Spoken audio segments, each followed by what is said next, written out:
Olá, olá, amados de Jesus, tudo bem com vocês? Graça e paz.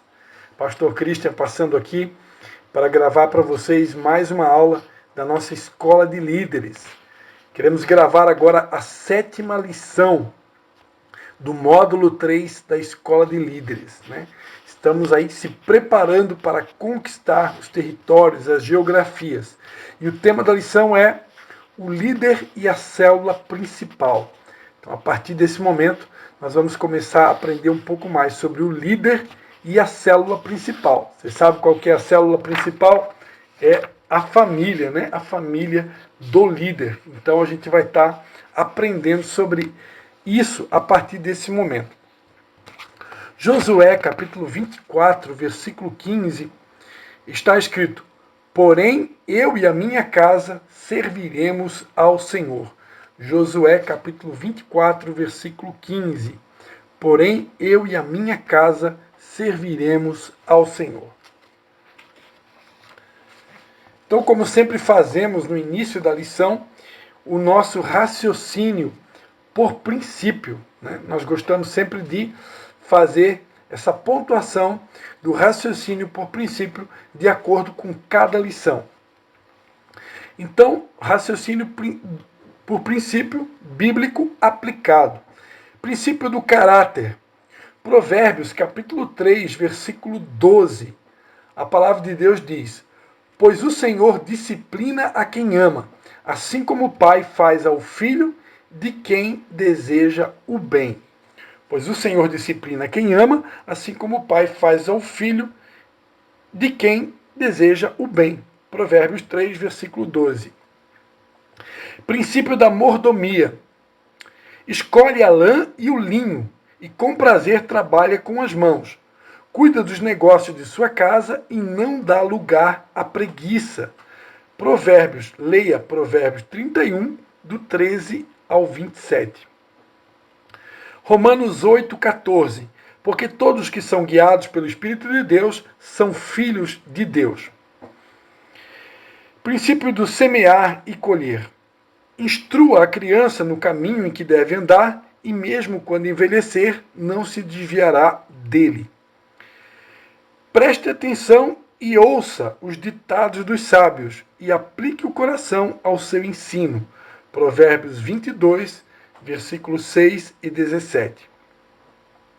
Princípio da soberania.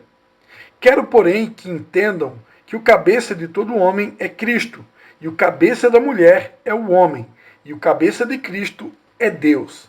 1 Coríntios 11, versículo de número 3. Princípio da individualidade. Do mesmo modo, vocês, maridos, sejam sábios no convívio com suas mulheres e tratem-nas com honra, como parte mais frágil e co-herdeiras do dom da graça da vida, de forma que não sejam interrompidas as suas orações. 1 Pedro 3, versículo de número 7. Da mesma forma, os maridos devem amar cada um a sua mulher, como ao seu próprio corpo. Quem ama a sua mulher, ama a si mesmo. Efésios 5, versículo 28. Princípio da união. Por esta razão, o homem deixará pai e mãe e se unirá à sua mulher, e eles se tornarão uma só carne. Gênesis 2, versículo 24. Então, agora, relacionando o princípio bíblico ao tema da lição, o líder e sua célula principal. Então, princípio do caráter. Todo líder modelo, como pai, necessita caminhar segundo o modelo de seu pai, que é Deus de todo o universo, e a quem todas as coisas nos céus e na terra são submissas. Então, amados, todo líder modelo, né, ele precisa ser um bom pai, né, um bom marido. E em quem ele deve se espelhar para se tornar um bom pai?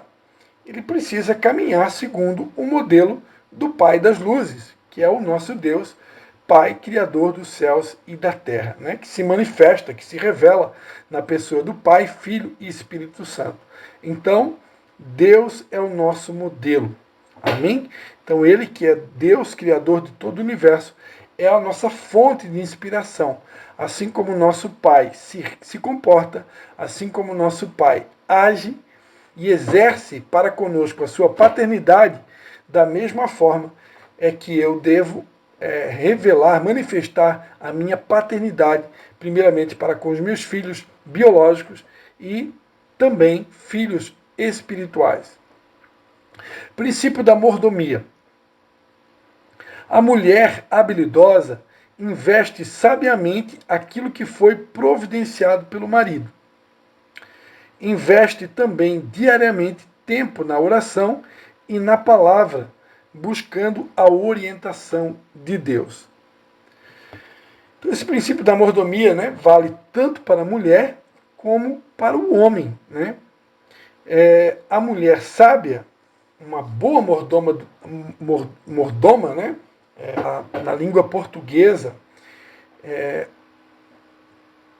o nome mordomo, né, na versão feminina, seria também utilizada a palavra governanta. Né? Então, uma boa governanta, vamos falar aqui na língua portuguesa, ela tem que ser habilidosa e investir sabiamente aquilo que ela foi providenciada, né, preparada, capacitada pelo marido. Né?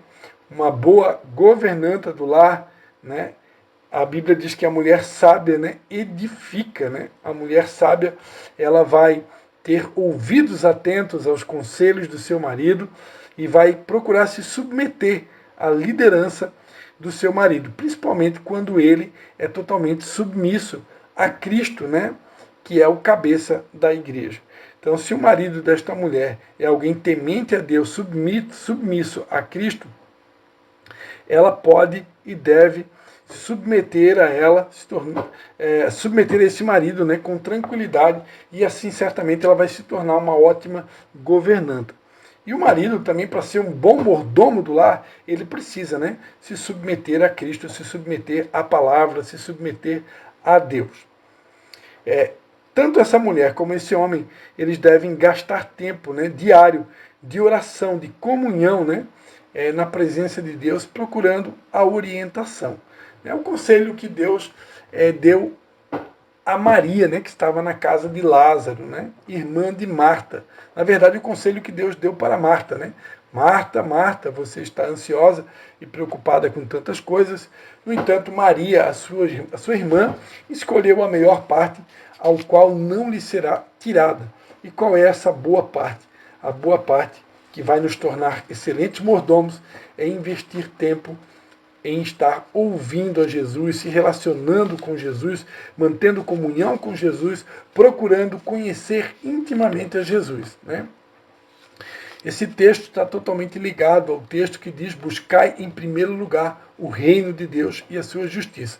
Então, quando colocamos o reino em primeiro e a nossa intimidade com o rei deste reino, que é Jesus, em prioridade máxima nas nossas vidas, automaticamente nós nos tornamos bons mordomos e boas governantas do lar. Princípio do semear e colher. Os pais semearão na vida dos filhos a vida de Deus e os verão trilhar os retos caminhos do Senhor. Então, amados, é responsabilidade dos pais semear na vida dos filhos a vida de Deus. Né? Quanto mais eu me tornar um bom pai, um pai modelo, um pai que apresenta um bom testemunho, né, no meu lar, em primeiro lugar, como um bom marido, um pai atencioso, um pai que se importa com os filhos, que investe tempo de qualidade na vida dos filhos e que investe também, se possível, financeiramente na vida dos filhos e que instrui esses filhos a passar tempo na presença de Deus, na casa de Deus, automaticamente isso tudo vai contribuir para que esses filhos possam então trilhar os caminhos do Senhor. Amém? Então semeie seu tempo, semeie suas finanças, semeie sua vida na vida dos seus filhos e certamente vai haver uma boa colheita. Princípio da soberania. O lar precisa de ordem, Por isso, todo sacerdote precisa reconhecer que a sua soberania depende da soberania de Deus na sua vida. Então, vou repetir: o lar precisa de ordem. Por isso, todo sacerdote precisa reconhecer que a sua soberania depende da soberania de Deus na sua vida. Então, para que o nosso lar, nosso cônjuge, os nossos filhos respeitem a soberania de Deus, em primeiro lugar, o sacerdote, o marido, ele precisa se sujeitar à soberania de Deus. Amém? Então, quando o homem entende que Cristo é o cabeça dele, e ele se submete a Cristo, automaticamente esta mulher não vai ter dificuldade, e também os filhos, de se submeter ao governo do marido, que está debaixo da soberania e do governo do nosso Deus. Amém? Agora, quando o marido não se submete a Deus, não se submete à soberania do pai, automaticamente seu cônjuge e seus filhos vão encontrar dificuldade de se submeter a este homem. Amém? E da mesma forma, né, quando a mulher, que também está num nível de governo, juntamente com o marido, né, porque em Cristo não há diferença entre homem e mulher, não há essa distinção de sexo, quando a mulher ela mantém uma vida de santidade, de sujeição a Deus e a sua palavra, ela também tem autoridade no lar, né, para governar juntamente com o marido. Agora, a partir do momento que essa mulher ela acaba deixando de se submeter a Deus e a sua palavra, quando essa mulher ela acaba entrando em desarmonia com a sua palavra, com a palavra de Deus, ela acaba perdendo a autoridade de governar, e aí, se o marido está em sujeição à soberania de Deus, esse marido com certeza ele vai ter toda a autoridade para poder ajustar esse cônjuge e trazer ela de volta para o caminho. Princípio da individualidade. O homem deve tratar sua esposa como companheira e parceira, não como uma subordinada. Ele deve cuidar de sua esposa como seu próprio corpo, né?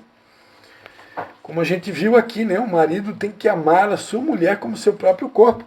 E a palavra de Deus diz ainda, né, que ele tem que dar a sua vida pela esposa, assim como Cristo deu a sua vida pela igreja.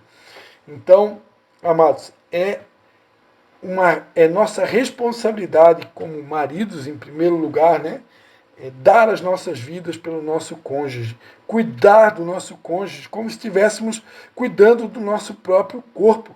Né? A palavra de Deus diz que nós vamos ter que apresentar o nosso cônjuge como uma igreja santa, pura, sem mácula, irrepreensível a Deus. Então, há uma responsabilidade muito grande que pesa sobre o ombro de todo sacerdote, né? Que deve realmente tratar a esposa como uma companheira, como uma irmã, uma amiga, uma esposa, uma parceira, né? E não como uma subordinada, como alguém que está abaixo. Né? É bom lembrar que Deus não criou a mulher com o osso do pé do homem, nem com o osso da cabeça. Né? Deus criou a mulher com o osso da costela. Né? Costela está no lado, né? Isso significa que Deus criou a mulher para andar lado a lado com o homem, nem acima e nem abaixo, mas lado a lado, para que juntos possam exercer governo sobre o seu lar. Princípio da união. A unidade de família em Deus vencerá as adversidades e transformará a atmosfera de qualquer ambiente onde ela estiver situada. Vou repetir. A unidade da família em Deus vencerá as adversidades e transformará a atmosfera de qualquer ambiente onde ela estiver situada. Então, amados, a união é um princípio poderoso, né? A palavra de Deus diz no Salmo 133 que onde há união, ali o Senhor ordena a bênção e a vida para sempre. Então, quando a Bíblia diz que o homem deve deixar pai e mãe e se unir à sua esposa e se tornar uma só carne, isso vai provocar um grande poder, né, no mundo espiritual, uma explosão de força. Né? Você conhece a palavra de Deus que falam que alguns homens tentaram construir uma torre para alcançar os céus, né? E como aqueles homens estavam todos unidos com um só propósito de construir a torre, eles estavam tendo êxito naquilo que estavam fazendo. Por quê? Porque eles tinham um só coração. E quando eles estavam com um só coração, no mesmo objetivo, que era construir aquela torre, a famosa Torre de Babel, eles estavam tendo êxito. No entanto, Deus não se agradou da motivação que havia no coração daqueles homens, e por isso Deus, então, interceptou a construção da torre, quando Deus confundiu a língua daquelas pessoas. Mas nós vimos nessa passagem bíblica da construção da Torre de Babel o poder que há na unidade. Então, quando essa unidade está estabelecida numa família, num casal, amados, isso vai constituir em algo fantástico, né? E certamente esse casal unido vai vencer qualquer tipo de adversidade, vai suportar e superar qualquer tipo de desafio. E esse casal certamente vai realmente transformar a atmosfera não só do seu lar, mas de qualquer ambiente que esse casal entrar em contato. Verdadeiramente esse casal será sal da terra e luz para o mundo. Porque um casal unido, né, alinhado, amado, se torna uma bomba no reino do Espírito. Amém? E vão, com certeza, ser bênção para os seus filhos. Amém? Então, está aí apresentado para vocês, então, aí, os princípios bíblicos aplicados, né? O raciocínio por princípio bíblico, da lição 7 do módulo 3 da Escola de Líderes.